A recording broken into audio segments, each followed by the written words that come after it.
नमस्कार, श्री स्वामी समर्थ। माझ्या चॅनल मध्ये तुमचं सर्वांचं खूप खूप स्वागत आहे।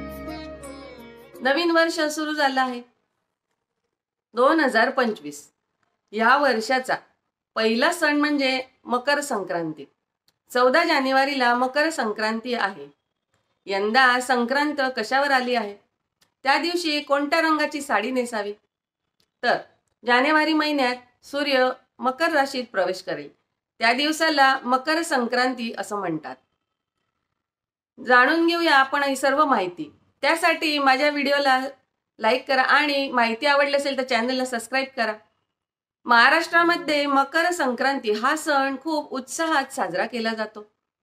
वर्ष 2025 मध्ये मकर संक्रांती ही 14 जानेवारी मंगळवारी साजरी केली जाणार आहे। यावेळी सकाळी 8:55 सूर्य धनु राशीतून मकर राशीमध्ये प्रवेश करणार आहे।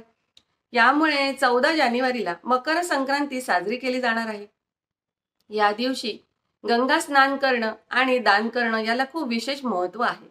तर मकर संक्रांतीला स्नान आणि दान केल्याने पुण्य मिळेल। तसंच यंदा संक्रांतीला कोणत्या रंगाची साडी नेसावी?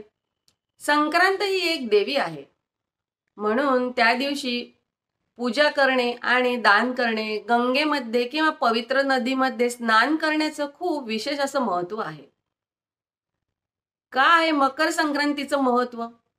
तर आपल्या हिंदू धर्माच्या मान्यतेनुसार मकर संक्रांतीला सूर्यदेवाची पूजा केली जाते। या दिवशी सूर्यदेव मकर राशीत प्रवेश झाल्याने दिवस मोठा व्हायला सुरुवात होते आणि थंडी पण हळूहळू कमी होते। मकर संक्रांत हे नवीन पिकाच्या आगमनाचं प्रतीक आहे। या दिवसापासून सूर्य दक्षिणायनातून उत्तरायणाकडे सरकतो। मकर संक्रांतीच्या दिवशी गंगा, यमुना आणि इतर पवित्र नद्यांमध्ये स्नान केल्याने पुण्य प्राप्त होतं। मकर संक्रांतीच्या दिवशी गंगेमध्ये स्नान करून दान केल्याने चांगलं फळ मिळतं अशी मान्यता आहे। पंचांगानुसार यंदा मकर संक्रांती 14 जानेवारी रोजी साजरी केली जाणार आहे। या दिवशी गंगा स्नान आणि दान करण्याचं खूप शुभ मुहूर्त सकाळी 9:03 सुरू होईल आणि संध्याकाळी 5:46 असेल।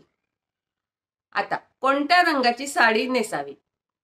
देशभरामध्ये मकर संक्रांतीचा सण मोठ्या उत्साहात साजरा करण्यात येतो। या दिवशी काळ्या रंगाला अधिक महत्त्व आहे। शास्त्रानुसार मकर संक्रांतीला काळा रंग शुभ मानला जातो। मकर संक्रांतीला देवी ज्या रंगाच्या साडीमध्ये विराजमान होते त्या रंगाची साडी संक्रांतीमध्ये नेसायची नसते अशी मान्यता आहे। देवीने परिधान केलेल्या रंगाची साडी ही मकर संक्रांतीमध्ये इतरांनी नेसणं अशुभ मानलं जातं। म्हणजे त्या दिवशी देवीने ज्या रंगाची साडी नेसली असेल त्या रंगाची साडी महिलांनी नेसू नये। तर महिला यंदा काळ्या रंगाच्या साडीसह हिरवी साडी, लाल, गुलाबी, केशरी रंगाची साडी नेसू शकतील। पण कोणत्या रंगाची साडी नेसू नये? 2025 मध्ये मकर संक्रांतीला यंदा संक्रांत देवी पिवळ्या रंगाची साडी परिधान करून येणार आहे। त्यामुळे यंदा पिवळ्या रंगाची साडी नेसायची नाही किंवा पिवळा रंग परिधान पण करू नये। साडी किंवा इतर वस्त्र, पिवळ्या रंगाचे कोणतेही वस्त्र त्या दिवशी परिधान करू नये।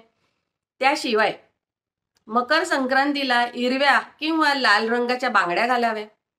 मकर संक्रांतीला लाख असलेल्या बांगड्या, ज्या बांगड्यांमध्ये लाख असतात, लाखाच्या बांगड्या असतात, असा चुडा असतो, तर तो लाखाच्या बांगड्या घालणे खूप अधिक महत्त्व आहे त्या दिवशी। त्यामुळे यंदा नक्कीच हातामध्ये लाख असलेल्या बांगड्या किंवा लाखेचा चुडा घालणं खूप शुभ मानलं जातं। माझी माहिती आवडली असेल तर चॅनलला सबस्क्राइब करा, व्हिडिओला लाईक करा, कमेंटमध्ये श्री स्वामी समर्थ लिहा। श्री स्वामी समर्थ।